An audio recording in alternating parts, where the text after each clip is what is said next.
What is going on, everybody? My name is Ciara Lawler. Welcome back to the week of Movie Mondays. This is the Heroes for Hire podcast. We are back again talking all the week's movie news, entertainment news, and just generally having a bit of a chit-chat about everything to do with film. As always, I am joined by my partner in crime, Mr. Shaun Mead. Shaun, how's it going? I'm good, Connor. That was like the most straight you've played the intro in months. I really wanted to be more professional this week. I felt like we were getting pushback on the fact that we were shit. Wow. Okay. Well, I'm glad we've addressed that in one fell swoop on this particular episode. It was my mother. My mother said. Not about the show, just how we conduct ourselves in general.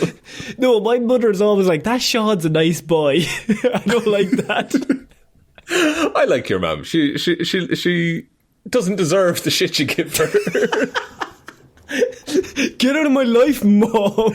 She's like, you don't even live here anymore. What are you doing? Why do you keep coming back and telling me to get out of your life? Shaun, this is Movie Mondays. What do we do here?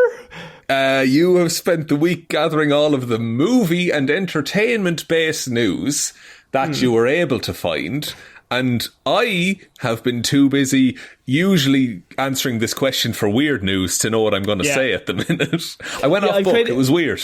I've mixed it up, but yeah, this is Movie Mondays, and we normally just discuss all the week's just nerdy news. Now, I would let everyone know, we would really enjoy if you gave this a like and review on whatever podcast platform you're listening to this on. That would really help us out. But Shaun, we're going to get straight into it this week because I've got some pretty exciting news. I went to the cinema this week. Oh. And it wasn't for the Batman. Unfortunately, that's next week. Seeing Moonfall again, of course. For the fifth time. No, I went to see Uncharted over the weekend. You're surprised. I am surprised. I didn't think anyone would see Uncharted. It's the one film I've ever come down hard as being like, I really hate this as a concept. The Sony CEO, he's come in a different direction because Uncharted is basically an unmitigated success. Shaun, really? It has already broke through it already broke through the $100 million mark in its opening weekend.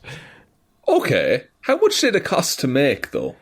I don't know that, but opening weekend, if you're making $100 million. No, pretty good, not bad. I will say. Really, really good. And it is the calm before the Batman at the minute as well. So it's coming out at a really, really good time. It also has a 90% positive audience score on Rotten Tomatoes, and none of that really matters. What really matters is people want to go see Uncharted because it's got Tom Holland in it. He's coming off that Spider-Man push. So leading all this up to our big news this week, and Shaun, this might excite you because I know the Uncharted movie really caught your attention. I really paid attention to it in a big way. The Sony CEO has celebrated the Uncharted success and calls it a new hit movie franchise. Oh no, there was one word I was afraid of and it came up. Jesus Christ. We have on our hands a new franchise, Shaun. Yes, I'm excited. How are you feeling? Dread. I would say dread is the word. It's not that I have anything against Uncharted or anyone involved with the production of this film. Personally, I just think it looks really, really dull. And now it's just it's gonna be like Indiana Jones now, where they're just gonna milk it until it's aliens in a temple. That's the normal progression of these stories. But what I will say is, having seen it, Shaun, there was one man I thought of that I thought would like this movie, and that is you, because impossible. You ridiculously love National Treasure, the film, and the sequel. Don't do this to me. Do not tell me that this movie is in any way like National Treasure, which is a perfect franchise. It's the same. But it's not, though. It's National Treasure mixed with a little bit of Fast and Furious in that everyone doesn't really get harmed by things that definitely should kill them. Is there many riddles in the movie? Because I'm a big fan of the riddles in National Treasure. There's like crosses that are keys, and you have to break in, but then it's also riddles upon the church. Oh, no. You got a bit of Dan Brown, the Da Vinci Code stuff. They got to crack into these places, and one place leads to a different place. Where's the treasure? Wait, a clue leads to another clue leads to another clue.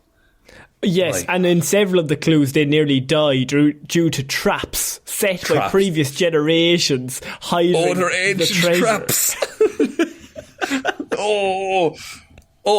It sounds compelling, I will be honest. But why was none of this in the trailer then?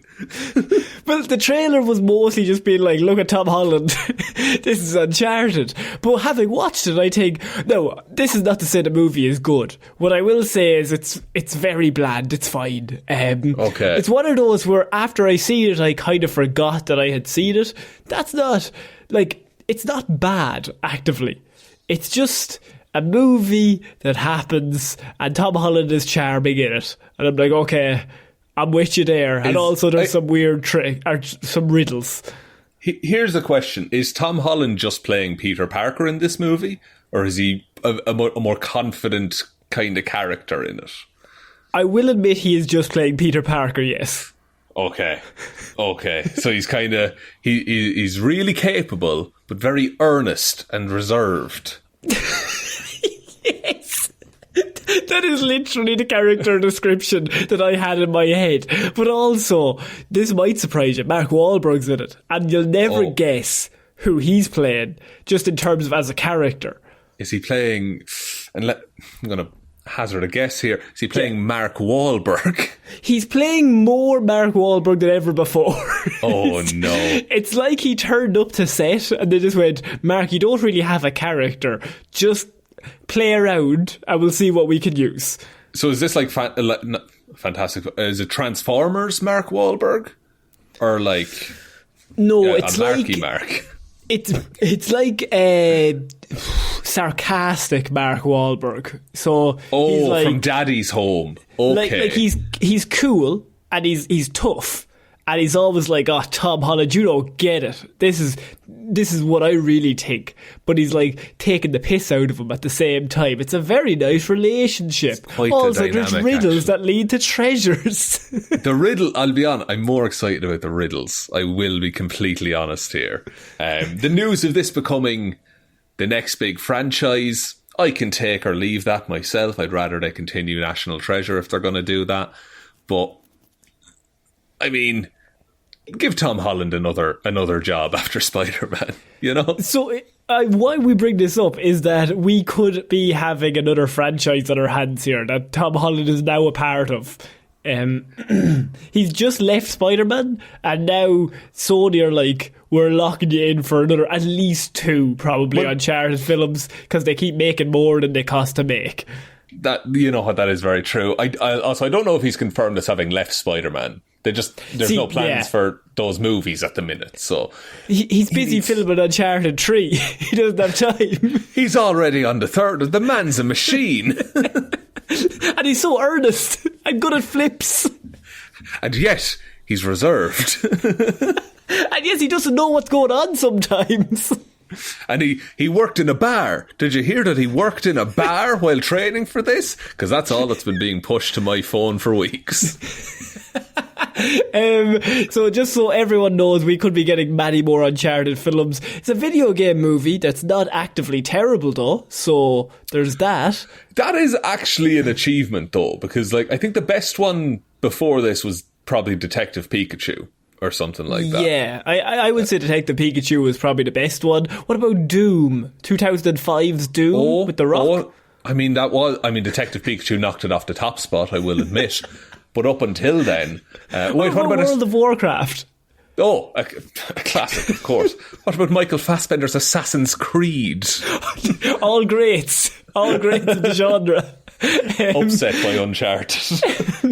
Yeah, look, Uncharted is here to stay. We're going to be seeing a lot more of this. It also features a moment. I don't want to give away spoilers, but there's Magellan's treasure and all sorts in it. But it's right up your alley up until that point. But there's a moment where they're on an old ship, and there's a helicopter, and the guy in the helicopter pulls out a handgun, and Tom Holland fires a cannon that's on this ship. Like an old pirate-style cannon. Like a Magellan's cannon. Amazing that still functions all these years later. Oh, gunpowder, fine. It just really? Put it and in. The maintenance to the cannon itself, that was upkept all these years. Grand. Absolutely grand. He kills the helicopter, everyone's saved. Kills a helicopter with a cannon. That is a very Tom Holland move because he's earnest. And when he does, he's like, yay, I did it. Then he makes a fucking great old-fashioned right at the end. But we love Tom Holland. Look, Tom Holland is the most charming man, so get that money. If they're going to pay... Yeah, get that paycheck is our attitude towards Tom Holland. Like, if you're the hot thing in Hollywood, ride that for a few years. I just want good things for that little boy who cried. I want to cast him in Dune instead of Timothée Chalamet. No. Do you think anyone would notice? I mean, they're both very affable. They're both lovable guys. Zendaya's like, wait a minute. Look, I'll watch it. I'll probably watch the Batman, then this, and then probably Moonfall again. I'd tell you should watch Uncharted. You might like it just unwillingly. You might unwillingly like it. If I do, I will wholeheartedly come on the show and say I like it. Okay, fair enough. No, I'm not saying you like it because it's good. I think it's right up your alley in terms of dumb. But okay. I'll take that as well. That's fine. This is a man who likes National Treasure 2, Book of Secrets. It's one of the best National Treasure movies there's ever been. We're moving on to our next piece of news, Shaun, and it is a small one about Charlie Cox. Charlie Cox's Daredevil. Of course, made his spoilers, I think it's out by now, everyone knows. Made his return to the MCU in the latest Spider-Man movie. But he has also now confirmed that he will be returning as Daredevil in the MCU soon. So we have Daredevil for a few years to come. Daredevil's actually being taken off Netflix along with all the other shows. Jessica Jones and Iron Fist and Luke Cage and all of those. Yeah, and they'll be coming across to Disney Plus, which, I mean, kind of cements it that he's kind of in that world now, if they all come across. Yeah, it's like Disney Plus also has things like Agents of S.H.I.E.L.D. and the Inhumans and all that kind of stuff. So I think it's just there as like, here's a reference to these characters once we introduce them properly in the future. So my question to you is this going to be in the world of a new Daredevil series, or are we looking at a She-Hulk? Are we looking at any of the other Disney Plus series that he could pop up in? I think there was a rumour of this not too long ago that Echo from Hawkeye is getting her own spin-off. Echo, another deaf comic book character, and I think Matt Murdock was to show up in that quite a bit as well.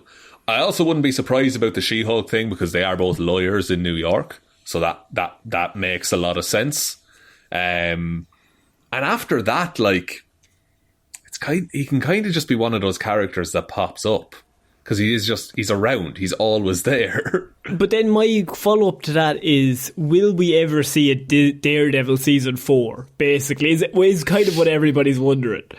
And I don't know, because I think do you know the way they were never allowed to do a Hulk solo movie? So they put Hulk's arc over a bunch of different films. Yeah. I think it might be like that we get the wrap-up to a lot of Daredevil stuff spread across over a bunch of different properties. I don't know if they'll outright come out and do a Daredevil season 4. And if they do, they'll just call it season 1. Which I think is a bit of a mixed opportunity, or a missed opportunity, I should say. Just due to the fact that, like, I know we kind of shit on Daredevil season 2. Like, season 1, excellent. I went back and watched season 2. It's actually pretty strong until like episode 7, and then it falls off a fucking cliff. Once, you know, all the ninjas start coming in, he defeats like the 700 ninja. You just go, okay, right. That's true. And didn't Defenders come after Daredevil season 2 but before season 3, so I think it kind of soured a lot of people.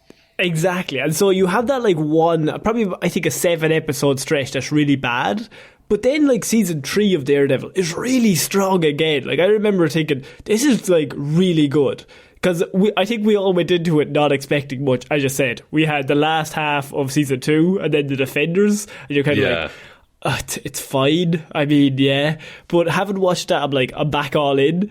And it is sad that was the last time we'll see him. He wants to do it. It's an easy Disney Plus series if you want to put it out. But I don't know if they can go as violent. Are they worried that, like, if they do it, they'll have to go less hallway fight scenes, more Hawkeye fight scenes? That's what I was just about to say. I think it will be more like the Hawkeye show in terms of how they handle it. Now, I like the Hawkeye's portrayal of Kingpin as well. Did and that's a lot of people were against that. I like it because in the comics he is just this immovable like chunk of a man. So I think it absolutely suits him. But I think that Kingpin is confirmed to be the same. Like, I think everything that happened to him in the Daredevil series happened to him in the MCU. I think Vincent D'Onofrio said that. So, yeah, I think they've carried that over. Yeah, so I wouldn't be surprised if everything that happened to Matt Murdock in the Daredevil series also happened to him in the MCU.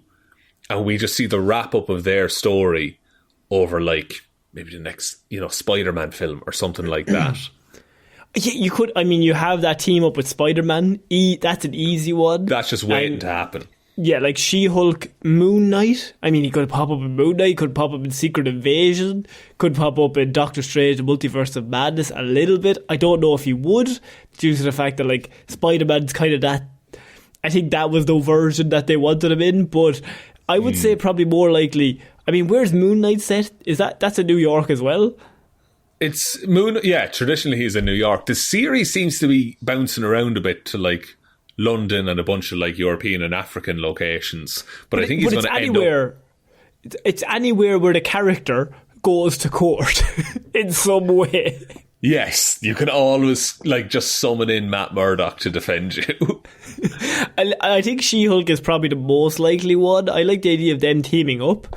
I also like the idea of like having him in Miss Marvel, and like you have this really nice like combo of like he's the older hero trying to teach Miss Marvel, but Miss Marvel is clearly way more powerful than he will ever be. But like he's like trying to talk her through things. Yeah, it's not so much about training; it's more about like coaching, kind of. It's like, no, here's how you manage this life, kind of a thing. You could view him as more like of a legend of New York, of like, that's Daredevil. Like he's getting a bit older, but he's a legend. Now look, Charlie Cox is probably going to get ripped for the next role. Oh yeah, he's not that man's going to be absolutely fine going forward.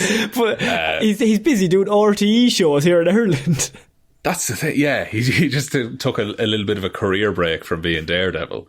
But I would love, like, I would love if in the next Spider-Man film, say, or in She-Hulk, they have to like investigate the Devil of Hell's Kitchen. It's just a cool name. It's so cool, but like you set him up as like, oh, is he like, to people who do not know, or maybe people even in the show, they're like, oh, is this a villain? Because it sounds like a villainous name, but then it's like, no, he's a vigilante, he's helping people. And then you have that whole debate about, oh, is this the right thing to do to arrest this guy? You know? I mean, you have him as Batman. You have him as New York's Batman. Like he's a legend. People don't know who he is, but they're like, the devil was here. And everyone's kind of like, who the fuck is the devil? Like, what are you talking about? But just no one talks about him at all. I also fully believe he might have got snapped. And that's why he was, even in the 5 years. That's a great option. Yes. That's how you solve everything. That's such a useful little like story point that they have, that any character we haven't seen, oh, he got snapped and then he decided to become a superhero. And Danny Rand never came back. Danny Rand just went off. When Doctor Strange made everyone forget about Peter Parker, he just included Danny Rand subconsciously. No, when Danny Rand disappeared into dust, everyone who was left broke into applause. Oh, yes! Thanos said it was random, but there was one person who definitely was getting dusted. So yeah, look, I hope we see Charlie Cox back. I mean, I just think it'd be so cool just having him have his own series. We will accept, Joe, just like short cameos, but like I just want more, because that character's so good and it's just sitting there waiting to be used. And even like the 4 seconds he was on screen in No Way Home. Outstanding character portrayal. He's just so good in the role. So we're moving on to our next piece of news, Shaun, and this is one that really surprised me, because Paramount have come up with a new live action idea for a show. For a movie, I should say. Is this Chip and Dale? So Chip and Dale. Oh, okay, but Chip and Dale looks great, I just want to say. So Paramount, they have decided to... They've found their next... I don't want to say franchise, but they've found their next... They've found their next big thing, because of course Detective Pikachu did well. And so where do we go from here? Well, what we have is Jerry Bruckheimer coming at the helm. Now, Jerry Bruckheimer, I just know, Pirates of the Caribbean fame. Pirates of the Caribbean and National Treasure and National Top Treasure. Gun. So What a strange link between those franchises. I think you're Jerry Bruckheimer's son. I just want to make that clear. But the blockbuster king, as they're calling him, has found a new live-action movie based off the popular franchise Beyblade. Fuck off right now.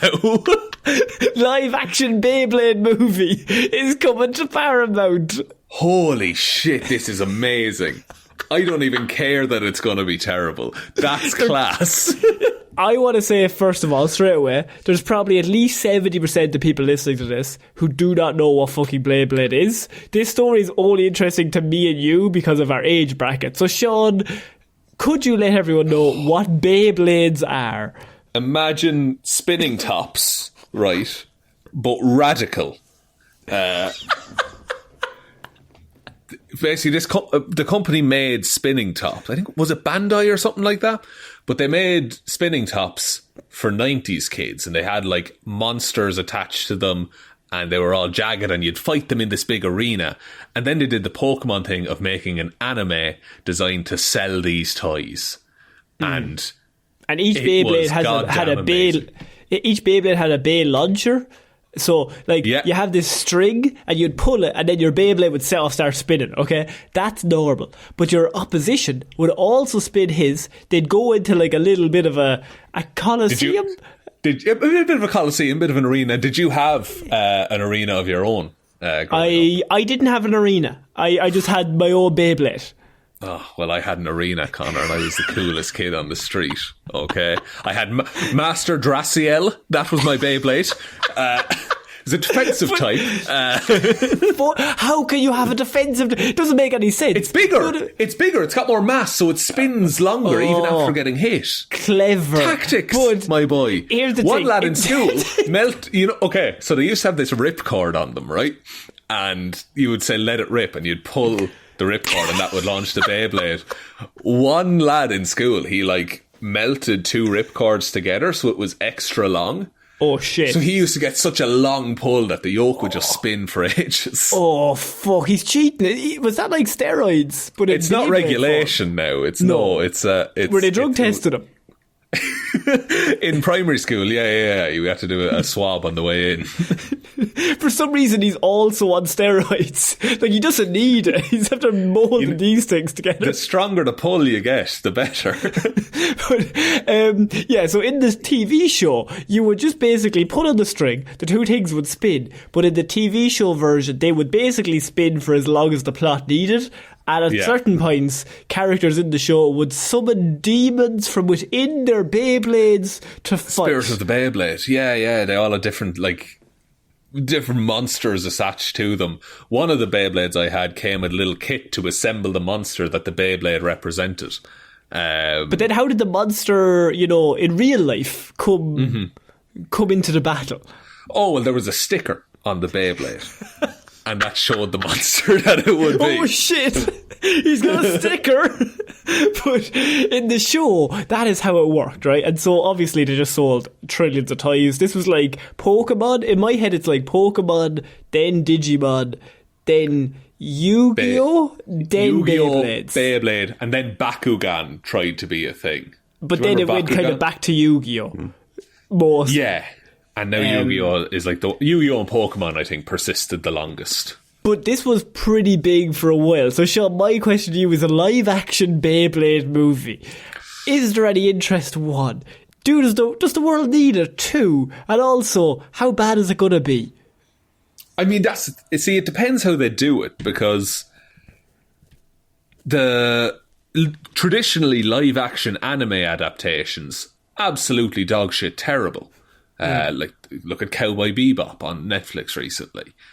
But what if we did like a Queen's Gambit style movie, but with Beyblade? You know? Fuck you, I'm in. Yes. Like, I just think it could be really, really good. Now, where does the drama come when, like, you have no agency over these blades once they go into the arena? It seemed in the TV show that they could control them, and I'd never understood how that was going on. I think there might have been a remote function. I know some of them could jump, that they had like springs in them, and then they could like hop over the other blade. That's surely not in the spirit of the game, in the spirit of the Beyblade. I mean, the spirits are like dragons and shit. So maybe it is. Maybe that's what they wanted to do. Look at my sticker. It's a very big sticker. But where, like, do you do it as... It's got to be an underdog story, first of all. Like, it's a competition. And like some kid scraps together a Beyblade from parts he found in the road, and he goes up against the evil team, the Ivan Drago of Beyblade Masters, who has all the best Beyblade gear. You Cobra Kai Beyblade. You Cobra Kai Beyblade. I think that's the way to do it, Jerry. If we could perhaps have a fight on a big wheel, if we could arrange that for the Beyblade film. Jerry's already written that. The boys are trying to spin it while they're rolling, and Johnny Depp's like, oh no. But is it going to be a case that all of the problems in this movie are solved with Beyblades? I think that is well, to be honest, if you ever watched any Pokemon, Yu-Gi-Oh or Beyblades, Shaun, all problems are solved through battle. That is true. I think like the world economy in Yu-Gi-Oh is based around card games. Like a guy would rob a bank and Yu-Gi would be like, I'll duel you, and if I win you have to give back the money. That's very true, and he's got his duel disc ready. But I'm excited because this will, like, think of the merchandising opportunity. Think how many Beyblades I can buy because this movie is being made. I think you're thinking like a Paramount producer currently, that this is why they're doing this. Now, I just wanted to let everyone know this was happening. They are currently working on it. Jerry Bruckheimer's already signed on, and he normally has a bit of clout. So if he's signed on, they normally go through with what he's working on. We have a Beyblade movie coming our way probably in the next 3 years. It's probably going to be terrible, but Shaun can use it as an excuse to buy more Beyblades. And that, in a way, that's what this whole podcast has been about. This has been the long con for the spirit of what dragon, whatever you said. Master Draciel Connor. I found it on eBay. I'm actually going to buy one. Oh, fuck it. He's like an old turtle. It's class. Oh, go away. We're moving on to our next piece of news. And it involves Star Trek 4, Shaun.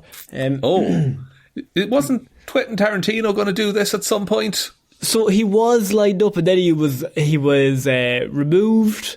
And then they got someone else in, and then it was also removed. J.J. Abrams was involved. But this is during Paramount's Investor Day. And it was all up in the air about what was going to happen. Okay, so nobody knew. Paramount wanted to do another one. The cast were a bit iffy. J.J. Abrams is also involved. He did 1 and 2. He's kind of like, it was all very under wraps. It was hush-hush about whether contracts were being dealt out, whether the movie was even happening. They were still in the negotiation phase. But then Paramount did a very interesting negotiation tactic in that they shot themselves both in the balls and in the face simultaneously, ultimately probably costing themselves quite a lot of money, because they had J.J. Abrams announce on the Paramount Investor Day that they are officially moving forward with Chris Pine and the original cast with a Star Trek 4 without telling the original cast. Oh no. Yes. Oh no. So, like, Chris Pine, Zoe Saldana, like, everyone is just... So now, fucked? Chris Pine hasn't signed his contract yet, but the whole cast, if we think about this logically, have Paramount hanging by the balls, because they can say, well, I want $50 million to do this movie, and they go, oh no, we don't want to pay. They go, well, you've already announced it with J.J. Abrams with the original cast, and I'm Chris Pine, so you can't do it without me. Gee, like, I am looking at this cast as well, and even since those movies, like the remake came out, Chris like, Pine, they've gone Zachary on to do Quinto, other careers. Simon Pegg, Carl Urban, Zoe Saldana, John Cho. Like, they are, I mean, and Chris Pine especially, Carl Urban, Zoe Saldana, she's got that Marvel money now, she don't give a fuck. Like, here's the thing. Carl Urban is The Boys now, and Deep Roy was in this? You know Deep Roy? No. Deep Roy played in the remake of Charlie and the Chocolate Factory. Deep Roy played all of the Oompa Loompas. Oh, okay. But each Oompa Loompa was technically a different character, so he got paid for each character that he played in that movie. Absolutely, dead right. Get that money. But here's the thing, so they have announced that Star Trek 4 is happening, and they didn't tell the cast before they did it. It's a very Warner Brothers, we're going to put everything on streaming kind of a move. I think it was an investor day for Paramount, and they were kind of probably, we need good news, because obviously this is the investor day, so we want people to give us money. And then we'll go, they probably said, do we have that Star Trek 4 movie confirmed? And someone's like, yeah, basically, we have them signed on. Yeah, we just have to ask if the cast are okay with it. Oh, the cast are okay with it? We don't have to work out final details on money and how much we'll give them for each, appearing in the film. As, this is the 4th one. They might not want to come back. But let's not make any wild promises to the fans about them coming back, just in case. Where did he go? Where's he gone? Where's J.J. Abrams gone? Oh no, he's asking questions and never answering them. They said that not only will they start filming this fall, remember, they haven't told the cast, they're going to start filming this fall. The movie will also be released December 22nd, 2023. So that's very soon. They've already announced that it's going to be released next year at Christmas, and that they've started filming in fall of this year. And once again, it came as a surprise to the whole cast that this was happening. That is insane that they did. That's borderline illegal, right? It's also borderline terrible in terms of, now they have to pay whatever the cast want, or do whatever the cast want to make it happen. Because you can do the movie, but if Chris Pine doesn't come back, and Zachary Quinto doesn't come back, and Simon Pegg doesn't come back, what are we doing? I think you have to cut your losses and just do Next Generation and get in James McAvoy as... but they announced to the investors that this is what they're doing. Oh, so they're investing based on the fact that they think the original cast is coming back. That is...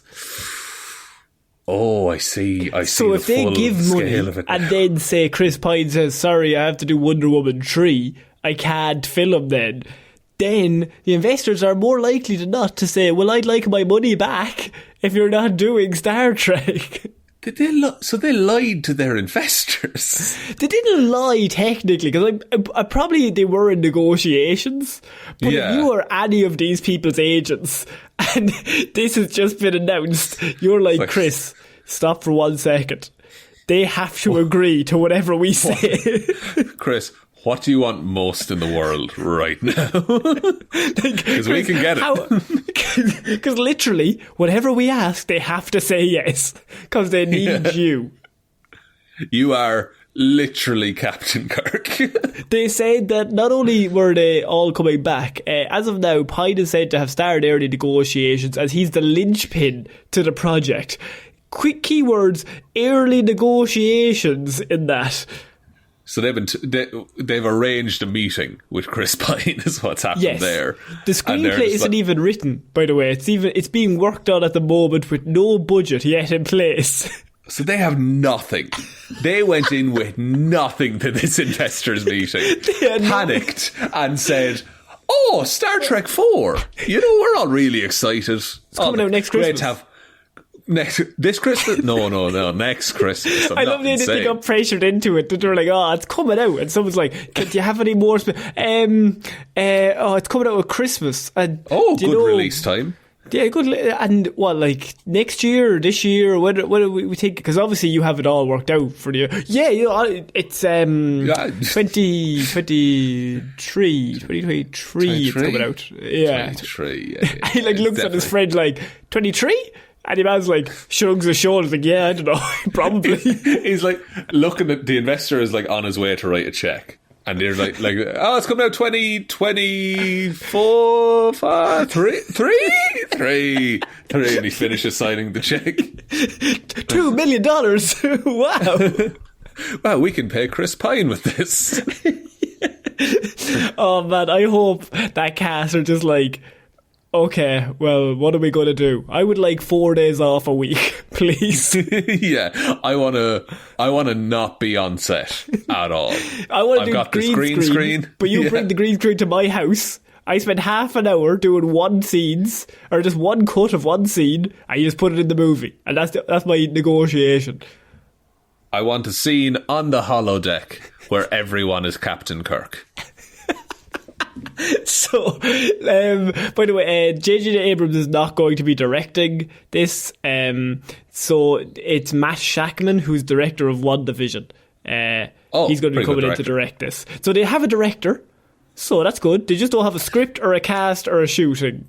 Has anyone told J.J. Abrams, though, that he isn't directing this? At this point, they're just making it up every single day, I think, as they go along. Yeah. It's like, you like WandaVision? Yeah, we'll get Matt in. Still them, your man's still writing the check in front of them. Yeah. Who do you have to direct it? Do you like Hawkeye? And he's like, starts to write like low numbers. Low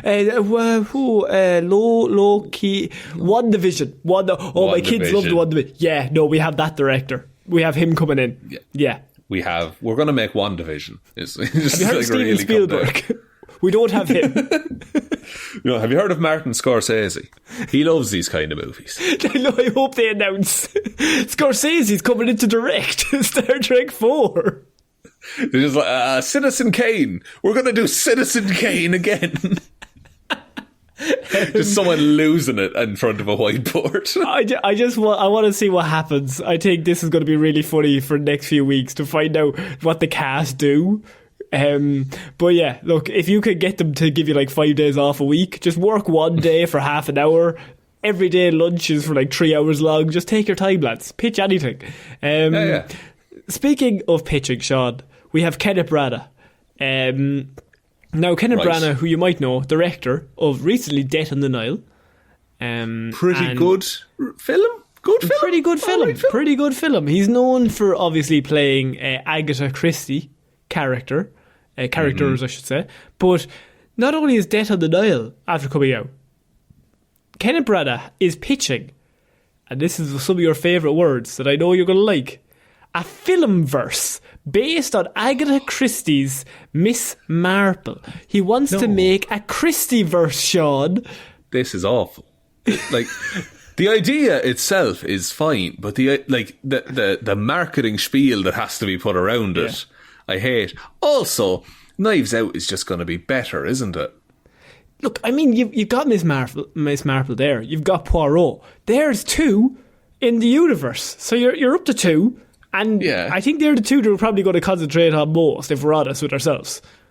I would say so, quite honestly. But like, and look, those are both very long-running TV series as well. The whole detective mystery novel turned show. So like, there's absolutely no reason that those won't be good films.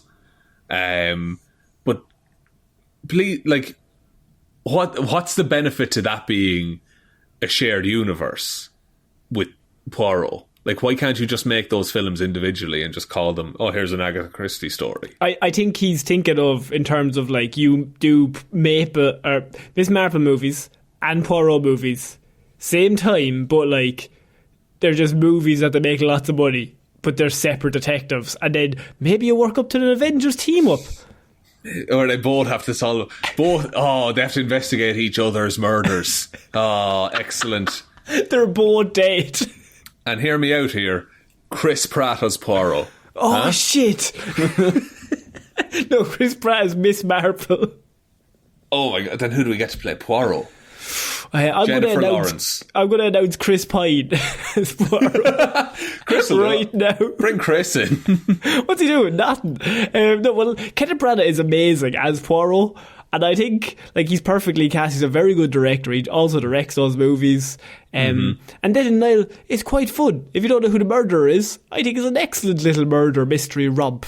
Well, you think murder is funny, do you? No. Well, how? How are they done? Big anvil falling off a cliff. It's pretty funny. Can they get kicked in the balls beforehand? Oh, you know they're getting kicked in the balls you know they did. What happens is into it. One man is holding an anvil off a cliff, gets kicked in the balls, drops the anvil. Other man simultaneously getting kicked in the balls, think, oh, it can't get any worse. Anvil on it.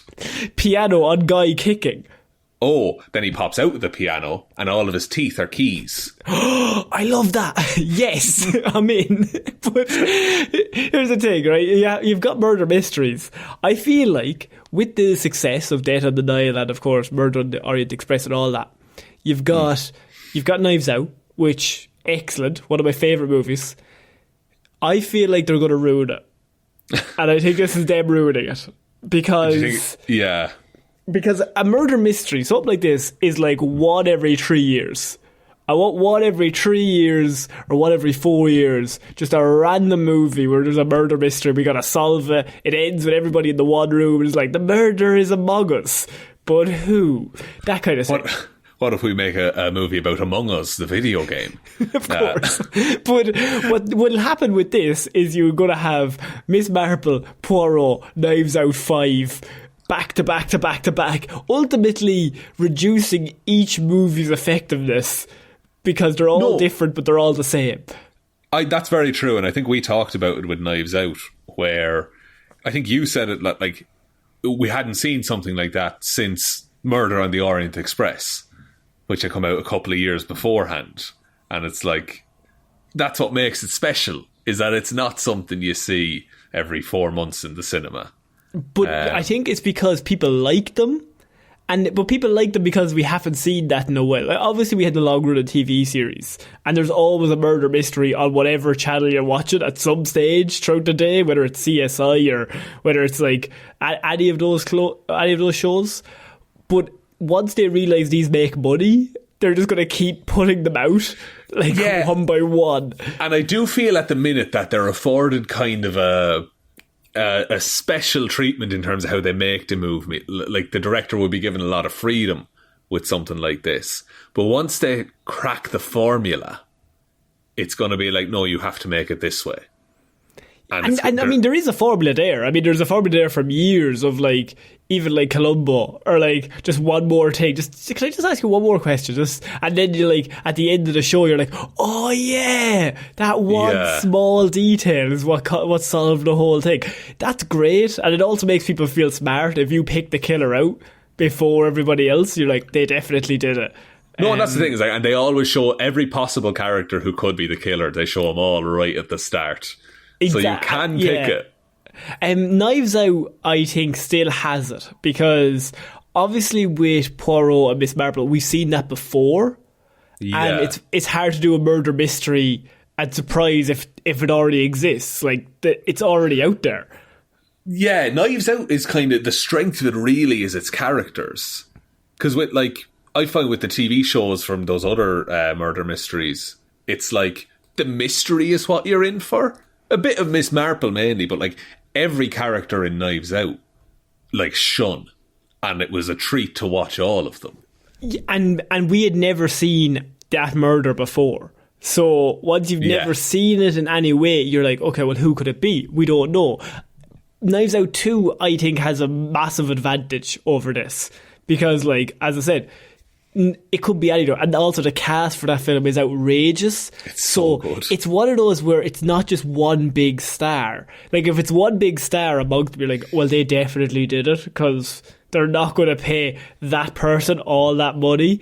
I don't want to spoil Knives Out 1, but they're not going to spend all that money on that one person who's very big at the moment to be in the film, unless they're probably the killer. So, whereas Knives Out 2 has like a cast that any of them could do it, and they're also paying a lot of them a lot of money. That's, yeah, like if it was a bunch of no-namers and then Tom Holland in the middle... It's probably Tom Holland. It's probably Tom Holland killed him. But yeah, when everyone is like on equal footing, then everyone is a suspect, and that's the interesting bit of it. Yeah, I hope they don't make a universe of any of this. Just make good movies. Just make one movie murder mystery every 2 or 3 years, and I'll be happy. Let's not make it like every 6 months. We have to have one of these movies keep coming out. Release it at Christmas time. You'll make bank, and then just put that money straight back into the next one. Exactly. Nail it. Okay, so we're going to have to move on to our next piece of news, Shaun. And this is just a small piece of news about Christopher Nolan's next project. I felt like we hadn't talked about it at all, but it's been slowly assembling one of probably the best casts you'll probably see these days. Now, there's no other news other than like Oppenheimer is the name of the movie. It's Christopher Nolan's next big project. And we got a first look at all of the cast as it's expanding. So here's the thing: Kenneth Branagh, who we just talked about, has joined the cast. So Kenneth Branagh, pretty good at the old acting. But of course, we also have Cillian Murphy, who's going to be the lead, who leads the ensemble. He's playing Robert Oppenheimer, who's a scientist who is considered to be one of the fathers of the atomic bomb, and helped develop the bomb during World War II. Now, you've got Cillian Murphy, you've got Kenneth Branagh. I wouldn't normally bring up a story like this in terms of cast, but wait till you hear the rest of the cast, because you've got Nolan directing, you've got Cillian Murphy, Kenneth Branagh, Matt Damon, Emily Blunt, Florence Pugh, Rami Malek, Josh Hartnett, Dane DeHaan, Jack Quaid, Alden Ehrenreich, and Robert Downey Jr. as your cast. God. That's insane. Yeah. No cast should be that strong. I think it might be one of the best ensembles we've ever seen for a film. On a Knives Out level of excellent casting. Yeah. That's insane. There's no weak link there. Like, when you start off with Cillian Murphy leading, and then you follow it up with Matt Damon, Emily Blunt, and you're like, okay, well, Jesus, that's a strong trio. Florence Pugh, I mean, probably one of the best young actresses working currently, who lives right now. You've got Rami Malek, Dane DeHaan, Jack Quaid from The Boys, Alden Dennis Ehrenreich, Quaid's son as well. Dennis Quaid's Alden Ehrenreich, who's just thrown in here, of course, Han Solo. David Krumholtz is also here, and then finish it off with just that little bit of RDJ in at the top. It'll be nice to see him in like what I assume is going to be a serious role in this film.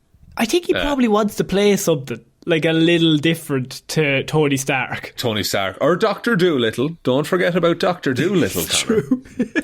That came out before the pandemic, didn't it? I think it was just beforehand, but that was apparently a nightmare to work on. Oh, an absolutely atrocious film.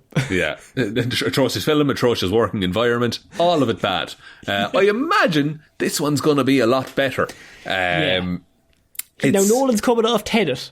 So I mean, that's true. And that had a very good cast, I will say. I don't think it was as cast as good as this, though. No. I would how much screen time is everyone going to get in this movie? Because that doesn't seem fair on anyone. You walk into a scene and you've got Cillian Murphy on your left, Robert Downey Jr., Emily Blunt, and Florence Pugh. Matt Damon's got to walk in going, I'm a bit nervous. These people are pretty good at this job. He's going to get, some major actor is going to have an identity crisis in the middle of this.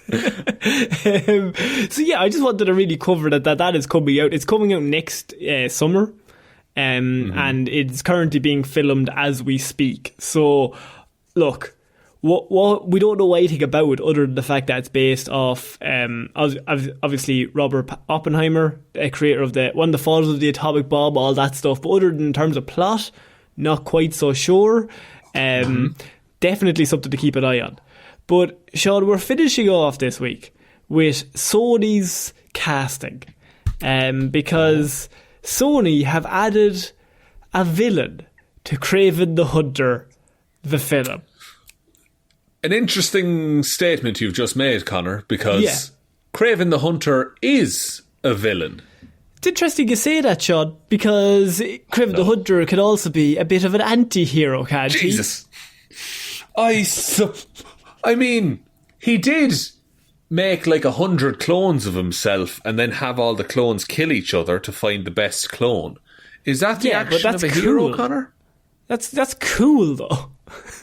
Some of them die from kicks to the balls and just heavy weights. I mean, that was the majority of the killings, actually, yeah. They all stood under one big weight. And one Kraven was just able to drop it on him.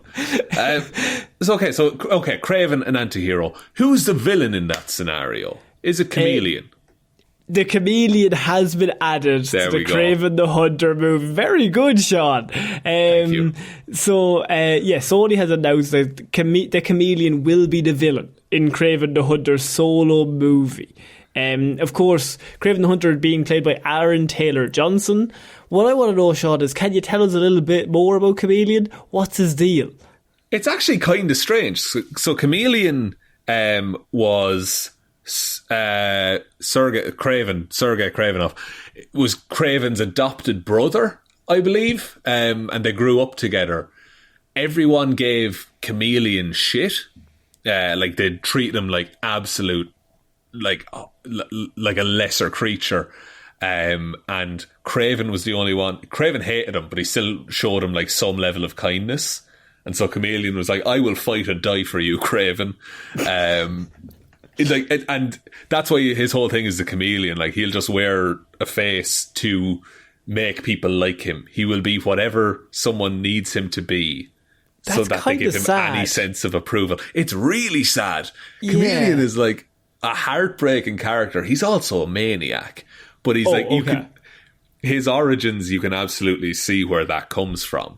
So I guess in this, he's going to start off, they're going to do the brothers thing.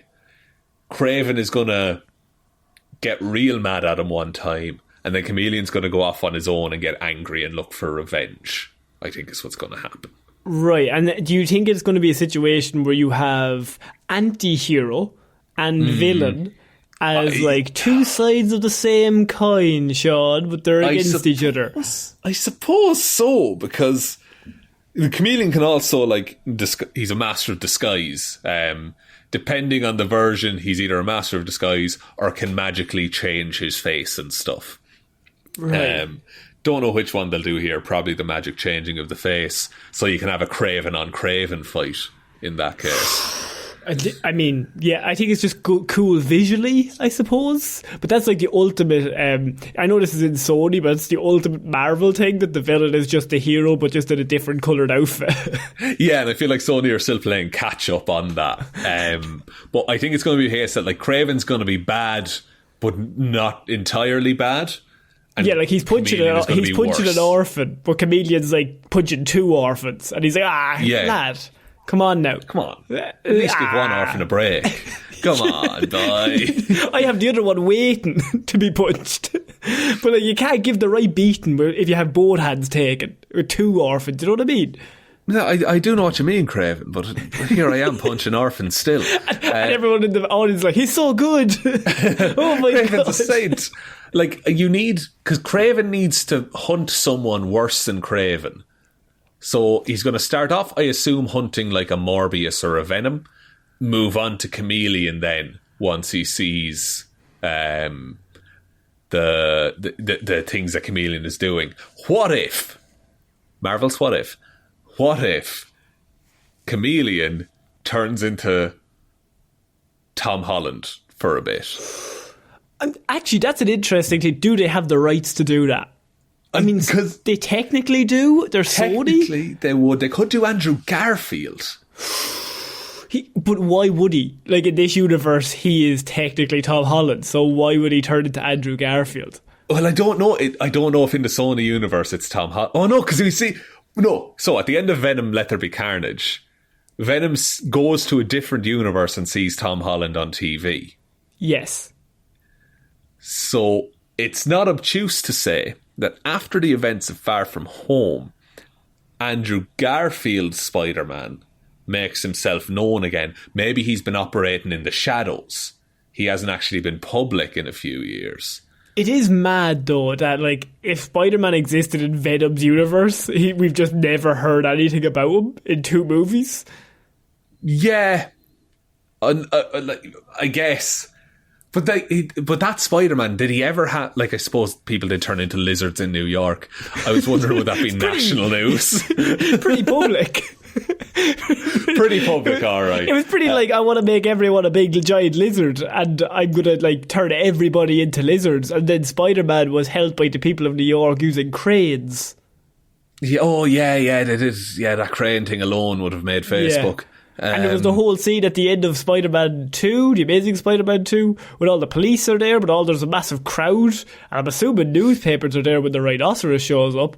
And maybe it's a world where no news ever leaves New York, you know? Maybe they're just... Oh, yes, that's good. It's all New York. And Eddie Brock, news. a journalist. Has heard nothing of this. That reminds me of Batman vs Superman, when like Clarke Kent's like, Bruce Wayne, who's that? I'm like, yeah, Clarke, you're a journalist. You have lives to know. like 2 hours away. Like... I feel like they'll have to do some weird mind-bending shit to make like any Spider-Man come into this. I mean, this is Sony's universe. This is Venom. This is Morbius, and now it's Kraven the Hunter and Chameleon. So Kraven the Hunter is good in this. He could be a hero, but he's also a dickhead. So I don't know how they're going to do that. Yeah, like he hunted animals for sport for years, then got so good at killing animals, he decided to hunt people. Yeah, and kill them. And kill them. And then when that got too easy, he decided to hunt superheroes. Yeah. Like, so how in any of the bit when he's hunting humans are we meant to be like, no, he's a good lad though, to be fair? I think they might go the Joker route and just make him... Like, give the Chameleon, like, harsh upbringing, give that to Kraven as well. And so everything he's doing is as a result of his upbringing. You know what it's going to be? What? Wolverine Origins. It's going to be Wolverine Origins, yeah. You've got Wolverine and Sabretooth. But they just don't see eye to eye. But one of them is violent. The other one, much more violent. One has a code that they stick by. Yeah. Don't Kraven kill too many orphans. Punch one orphan at a time. I keep telling you, Dimitri. I only set small fires in orphanages. I do not kill all of them. I get at least 3 people out before I kill the rest. Not 3 orphans, mind you. 3 adults who I later hunt. The little kids, they've got little legs. I leave it up to them. But the humans, I hunt them myself. I don't know. It's getting harder and harder with that Sony universe to justify the anti-hero, because Venom, by all accounts, is an anti-hero in comics these days. Morbius is an anti-hero some of the time. Kraven is basically always a villain. Yeah, I don't think... I mean, he's part of Sinister Six. There's never really a story where Kraven's like, he's a good lad, though. He's kind of nice. there's some where he's sympathetic, like you're meant to feel bad for it. Like Kraven's Last Hunt is an excellent example of that. But when he's sympathetic, he normally goes over the top psychopath and kills a bunch of people to kind of counteract that. And then the status quo is returned. Yeah. And he's a bastard again. Yeah, I'm really interested to know where they go. It's going to be he's bad, but Chameleon is much worse. Chameleon will just become him. Aaron Taylor-Johnson's going to be doing a lot of work here, I can only assume. Yeah. Also, Russell Crowe is signed on for Kraven the Hunter, so we don't know what role. We don't know what's better. Maybe probably Kraven's dad. He's going to be out in like the outback. Hot take: he's J. Jonah Jameson. I'm trying to work out Sony's. I don't know who they own. I have no idea who they own. Is it J.K. Simmons in that world? I don't know. No, because we've never seen a J. Jonah Jameson in the Andrew Garfield universe. Although there is one written in the paper in Morbius's trailer with also Black Cat, who is connected with Spider-Man. And there's a Spider-Man poster in the Morbius trailer, and behind him, Spider-Man does exist. Tobey Maguire's Spider-Man. Yes, it's Tobey Maguire's Spider-Man. But that Venom can't which also features. It also features Michael Keaton, who. Yeah, but also Venom can't be in the Spider-Man. That Eddie Brock as that can't be in Tobey Maguire's universe because we've already seen Venom in that universe. Even though Grace. Morbius and that Venom are together in the same universe. Sony. But that Venom knew who Peter Parker was, because the other Venom in Tobey Maguire's universe knew who Spider-Man was Peter Parker, and so that's how the other Venom knew it, because of a hive mind scenario. But also, no, I'm not kidding. I loved it. Sony, you're like, oh lads, we fucked it. Oh lads, we have done a number on this. Look, I think that's it for this week's Movie Mondays though, Shaun. I think we got through a lot of news. I think we did. Thanks for putting that story last, because my brain is yogurt now after discussing that timeline. To me, anything I hear about Kraven the Hunter, I'm just like, why is this movie happening without Spider-Man? It doesn't make any sense, but you do you, Sony. Do your own thing. Why is that universe happening without Spider-Man is another question. But would you like me to take us out, Connor? Yeah, please. Thank you, everyone, for listening to this episode of Movie Mondays. We'll be back on Wednesday with Weird News Wednesday, Friday with Hero or Zero, and next Monday with another episode of Movie Mondays. Big thanks goes out to everyone over on the Patreon who continually supports us month on month. Shout outs go to Mangoatbatmanmangoatmanbat, Scream Mask Wearer, Killer Joe, Hank the Tank, the Cat Burglaring Bear. I think I just had a stroke, Waffles, but thank you very much for the continued That's what we support. Sounded like on Wednesday show. Oh, editing it back, it was a fever dream, and I'm so sorry anyone had to listen to that. Yeah, if that makes no sense to you, go listen to Weird News from last week. Thanks also then to Ciara Lawler, David Clarke, Ed Ball, Joe Burney, Róisín the Wife Palmer, Ryan Right Time Evanson, Shaun Grow Your Mo for a Bro Jamieson, Dominic, Jessiah Florida Gal Green, Anna Hjelmroos, Lil Dicky. The lads turned their stories into motion pictures and made millions. McGrew. I hear those motion pictures are going to take off anytime soon. The old talkies. The old talkies. Thanks to Danny McLaughlin, Ray, I Can't Believe Wanda Did This, Sammy DeLucia, and Michelle, wishing Ronan Brown a very happy 10th birthday. Thanks everyone for the support over there. Head on over to the Patreon if you want to hear us do some of our movie reviews. There's heaps of them up there, as well as some Disney Plus reviews as well. And you can also suggest movies that you'd like us to review, so that's always a good time. Other ways to support the show: there is a merch store link below. Twitter is @HeroesForHirePod, the 4 is the number 4. Facebook is Detective Divilman's discussion group, or Heroes for Hire Podcast, whichever one you prefer. Instagram then is Heroes for Hire Podcast. And the best way to ever help out the show is to tell one human being that we exist. Just the one, please. And I think that's about it, Connor. I think so. So I've been Ciara Lawler. I've been Shaun Meehan. I shall see you all next week, guys. Bye. Bye.